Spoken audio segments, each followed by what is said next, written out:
গ্রামের ঈদ এবং ঢাকার ঈদ দুইটার মধ্যে পার্থক্যটা কি? ভালো প্রশ্ন করেছেন। আর এই প্রশ্নটার মধ্যে আরেকটা বিষয় আছে। এই একটা ইন্টারভিউ করছি প্রিভিয়াস আমি, যেখানে বলছি যে মানুষ গ্রামে কেন ঈদ করে জানি না, সেটা নিয়ে অনেক মানুষ রোস্ট করছে। আমরা শুনতে পারলাম যে খালাম্মা মানে একটা অ্যাক্সিডেন্ট থেকে আল্লাহ বাঁচাইছে, একটু হলেই তার মৃত্যু হয়ে যেত, আল্লাহ পাক বাঁচাইছে। সাথে সাথে 10টার সময় আমার কই যাচ্ছে, ভাই এখন বাড়িতে যাবো, চলো আমার সাথে। আমি বললাম আমি তো ঈদের জামা কাপড়ও কিনি নাই। আর অনেকে দেখছি তাদেরকে নিয়ে রোস্ট করতেছে, যারা একসাথে 10-15 জন মানুষ একরকম পাঞ্জাবি পরছে বা একরকম শার্ট পরছে বা একরকম জুতা পরছে, ওইসব ভিডিও নিয়ে যারা রোস্ট করছে, আমি মনে করি তারা বিকৃত মস্তিষ্কের মানুষ। এই অর্ধ কোটি টাকা খরচ করে যে বাড়িটি করেছে, দেখার মতো একটি বাড়ি করেছে। আমরা সেই বাড়ির ভিতরে আজকে রয়েছি, আমরা আপনাদেরকে ঘুরিয়ে ঘুরিয়ে দেখাবো।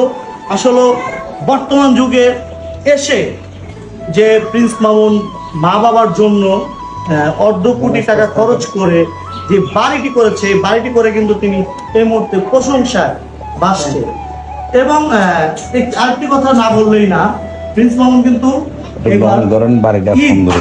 মা বাবার সাথে উদযাপন করেছে। সেই অনুভূতিটা আমরা জানবো।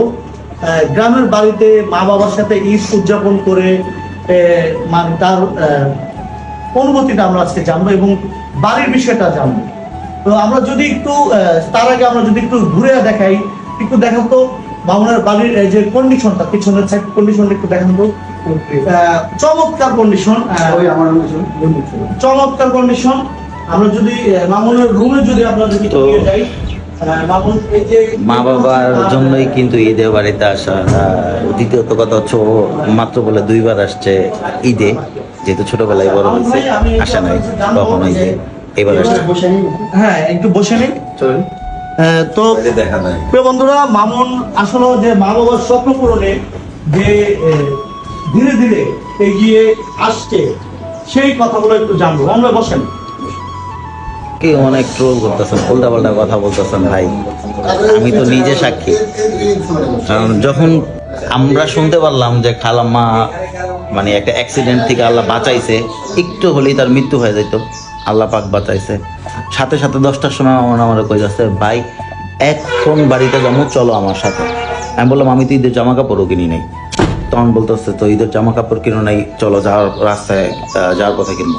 10টা বাজে আমরা বের হয়েছি, 12টা বাজে আমরা 12টা জ্যামের মধ্যে আমরা 12টার মধ্যে গুলিস্তান আসছি। গুলিস্তান এসে তারপর আসছি সারা রাত্র ড্রাইভিং করে, তারপর হচ্ছে আমরা বাসায় আসছি ভোর 5টা বাজে, আবার 8টা বাজে ঈদের জামাত পড়ছি। ভাই কোনো মায়ের যদি কোনো দুঃসংবাদ কোনো সন্তান শুনে, তখন সেই সন্তান কি কখনো সুস্থ থাকতে পারে, ভালো থাকতে পারে? তো সেই জন্য চলে আসছে খুব তাড়াতাড়ি করে আমার সাথে নিয়ে। তো আপনারা এটা উল্টাপাল্টা কমেন্টস করতেছেন, এটা ভাই কাম্য না। তো আমরা জানবো মামুনের গ্রামের ঈদ কেমন কেটেছে, সেই কথাগুলো আমরা একটু শোনার চেষ্টা করি। মামুন ভাই, গ্রামে ঈদ করলেন, শুনতে জানতে চাইবো গ্রামের ঈদ এবং ঢাকার ঈদ দুইটার মধ্যে পার্থক্যটা কি? ভালো প্রশ্ন করেছেন। আর এই প্রশ্নটার মধ্যে আরেকটা বিষয় আছে। এই একটা ইন্টারভিউ করছি প্রিভিয়াস আমি, যেখানে বলছি যে মানুষ গ্রামে কেন ঈদ করে জানি না, সেটা নিয়ে অনেক মানুষ রোস্ট করছে। অনেক মানুষ অনেক রকম মন্তব্য করতে পারে, তাদের পয়েন্ট অফ ভিউ যেরকম ছিল তারা ওই রকম রোস্ট করছে আমাকে নিয়ে বা আমাকে নিয়ে সমালোচনা করছে। সো আমার পয়েন্ট অফ ভিউটা আপনাদের বুঝতে হবে। আমি আপনার জন্ম হয়েছি ঢাকা শহরে, ছোট থেকে বড় হয়েছি ঢাকা শহরে, কখনোই আমি গ্রামে এসে করি নাই। আমার জন্মের আগে হচ্ছে আমার বাবা মা গ্রামে ছিলেন, তখন এখানে চৌচলা বাসা ছিল।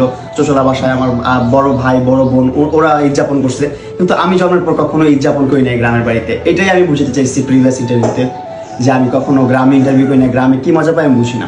কিন্তু এবার আমি গ্রামে আসছি, এসে ঈদ করলাম, আত্মীয় স্বজনের সাথে দেখা সাক্ষাৎ করলাম, যারা আমাদের বংশীয় মানুষজন আছে সবার সাথে দেখা সাক্ষাৎ করলাম, অন্যরকম একটা ভালো লাগা। তারপর আমি দেখলাম ঢাকা শহর যেমনটা ফাঁকা হয়ে যায় একবারে। আমি তো সবসময় ঢাকায় ঈদ করছি ছোটবেলা থেকে, এই আরাম পেতাম কি একদম ফাঁকা রাস্তায় ঘুরতাম ফিরতাম, গাড়ি চালাইতাম, বাইক রাইড করতাম, বন্ধুদের মিলে ঘুরতাম ঢাকা শহরে। আমার সার্কেল যত আছে সবাই তো ঢাকা শহরে, গ্রামে কেউ নেই ওইরকম, আমার ওইরকম কোনো সার্কেল নেই গ্রামে। সো ওই জিনিসটাই আমি বুঝতে চাইছি আমার ওই ভিডিওতে। সো এইবার এসে গ্রামে যেটা বুঝলাম, আমি যখন গ্রামে ফাঁকা রাস্তাগুলোয় ঘুরলাম, দেখি কি ফাঁকা রাস্তাগুলোয় এত মানুষ, ব্রিজগুলোতে এত মানুষ পারে না, ব্রিজটা আমার দেখে মনে হচ্ছে যে ব্রিজটা ভেঙে পড়ে যাবে। কোথা থেকে আসলে এত মানুষ ভাই? ঢাকা সিটিটা ফাঁকা কি এমনি এমনি হয়েছে? ঢাকা সিটির সব মানুষগুলো গ্রামের দিকে চলে আসে আত্মীয় স্বজনের সাথে ঈদ করতে, তারপর গ্রামের প্রকৃতির সাথে মিশে যায়। এটা ভালো লাগছে আমার কাছে। এবারে এটা একটু ডিফারেন্ট ছিল আমার কাছে। গ্রামের বাড়িতে ঘুরছি আমরা প্রায় আপনার 1-150 কিলোর মতন ঘুরছি বাইক নিয়ে পুরো গ্রামের দিকে। আমি ঘুরে এক্সপ্লোর করছি যে গ্রামের মধ্যে কি মজা পায়, মজাটা দেখতে হবে, মজাটা নিতে হবে। এই জন্য প্রায় 100 কিলোমিটার ঘুরছি আমি। আপনার অনেক দূর গেছি আমি, অনেক দূর। আমরা দুই ভাই প্রায় 100 কিলোর উপরে গেছি। সারাদিন হয়তো আমার পেজে দেখতে পারছেন আমরা যে ব্লগগুলো করছি, দৌড়াদৌড়ি করছি, অনেক চিল করছি, অনেক ভালো লাগছে। গ্রামে ঈদে অনেক আনন্দ আছে। একরকম ড্রেস পরে ঘুরতেছে, তাদের কাছে কিন্তু এটা অন্যরকম ভালোবাসা, অন্যরকম ভালো লাগা। আর অনেকেই দেখছি তাদেরকে নিয়ে রোস্ট করতেছে, যারা একসাথে 10-15 জন মানুষ একরকম পাঞ্জাবি পরছে বা একরকম শার্ট পরছে বা একরকম জুতা পরছে, ওইসব ভিডিও নিয়ে যারা রোস্ট করছে, আমি মনে করি তারা বিকৃত মস্তিষ্কের মানুষ, এই ছাড়া আর কিছুই না। একটা মানুষের পছন্দ থাকতেই পারে, তাদের ভিতরে এমন সুন্দর একটা বন্ডিং আছে যে তারা সবাই মিলে একসাথে সেম কালারের ড্রেস পরতেই পারে। এটা নিয়ে মানুষের ট্রোল করা, আমি মনে করি এটা বিকৃত মস্তিষ্ক মানুষ ছাড়া অন্য কেউ এটা পসিবল না, এটা করতে পারবে না। তো ওভারঅল আপনি যেটা বলছেন গ্রামের ঈদ আর শহরের ঈদ, এটাই পার্থক্য। শহরে শুধু ফাঁকা পাবেন, ঘুরবেন, বাইক চালাবেন, ঘুরবেন ফিরবেন এই, আর যদি সার্কেল থাকে সার্কেল নিয়ে মজা করতে পারবেন, ঘুরতে পারবেন। কিন্তু গ্রামে আসলে আপনি আপনার আত্মীয় স্বজনের একটা ভালোবাসা পাবেন, একটা বংশীয় ভালোবাসা পাবেন। তারপর গ্রামে না আপনার সমাজটা অনেক মেনটেন করে। আমার প্রত্যেকটা গ্রামের একটা করে সমাজ আছে, সমাজের একটা করে মাথা আছে, এই বিষয়গুলো অনেক মেনটেন করে। এইসব যখন আসবেন গ্রামে এই জিনিসগুলো বুঝতে পারবেন, ভালো লাগবে, অন্যরকম।